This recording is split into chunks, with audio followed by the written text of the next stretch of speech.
நடிகர் இளவரசு சார். வணக்கம் சார். அபிநய சரஸ்வதி, கன்னடத்து பைங்கிளி என்று ரசிகர்களால் அன்போடு அழைக்கப்படுபவர் சரோஜா தேவி.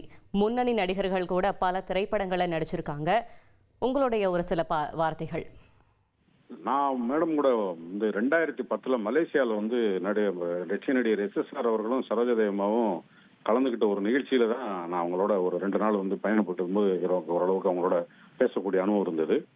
பட் தனிப்பட்ட முறையில் நம்ம பிரபு சார் கூட நான் கேமராமேனா நிறைய படங்கள் வேலை செய்யும்போது ஒரு நாள் மனோரமா ஆட்சி வீடு தீனூரில் இந்தி பிரச்சார சபா பக்கத்தில் இருக்கு, அங்கே ஷூட்டிங். அப்போ பிரபு சார் வா வீட்டுக்கு போகலாம், பக்கத்தில் சாப்பிட போகலான்னு பார்த்தா அங்கே சரோஜா தேவிமா இருந்தாங்க. இப்போ சாப்பிட்டுட்டு இருக்கும்போது அவங்க என்ன நேராக பார்த்தோன்னா நான் வணக்கம் சொன்னேன்னா, இளவரசு தானே நீங்க அப்படி, அதாவது என்ன பேரை சொல்லி கூப்பிட்டோன்னே எனக்கு ரொம்ப பெரிய ஆச்சரியம். இந்த தலைமுறையில் இருக்கிறவங்கள பேரை நேரடியாக தெரிஞ்சு வச்சிருக்காங்க அப்படின்னு. அது எனக்கு நேரடியாக கிடைச்ச ஒரு அனுபவம். ஆனா ஒரு ஃபேண்டசி, சினிமாங்கிறது ஒரு ஃபேண்டசி. அந்த ஃபேண்டசியில ஒரு கதாநாயகி தன்னை எப்படி ஒரு ஃபுல் ஃபிகர்னா எப்படி தன்னை வெளிப்படுத்தணும், ஒரு க்ளோஸ் அப்னா அதுல எப்படி இருக்கணும், ஐ பவர்ஃபுல்லா பெரிய கண்ணா இருந்து பிரயோஜனம் இல்லை. அந்த கண்ணுல ஒரு சின்ன லாங்குவேஜ் இருக்கு. அது ஒரு க்ளோஸ் அப் வைக்கும்போது அது ஒரு சினிமாவில் ஆடியன்ஸை வசப்படுத்துறதுக்கான ஒரு வசீகரத்தன்மை உள்ள ஒரு ஒரு இன்ஸ்ட்ருமெண்டா யூஸ் ஆகும் கண்ணு. அதெல்லாம் புரிஞ்சு செய்யறது.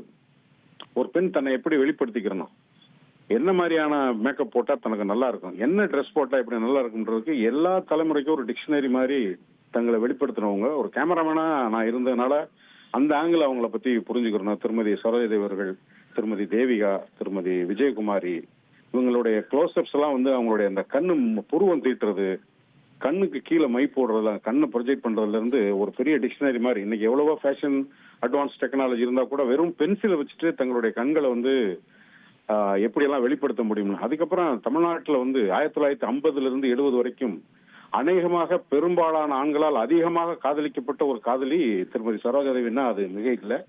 ஏன்னா அந்த மாதிரியான ஒரு அட்ராக்ஷன், அந்த மாதிரியான ஒரு தோற்றம் உள்ளவங்க. அவங்களுக்கு அமைஞ்சது மாதிரி பாடல்கள் வேற கதாநாயகிகளுக்கு அமைஞ்சிருக்குமான்னு தெரியல.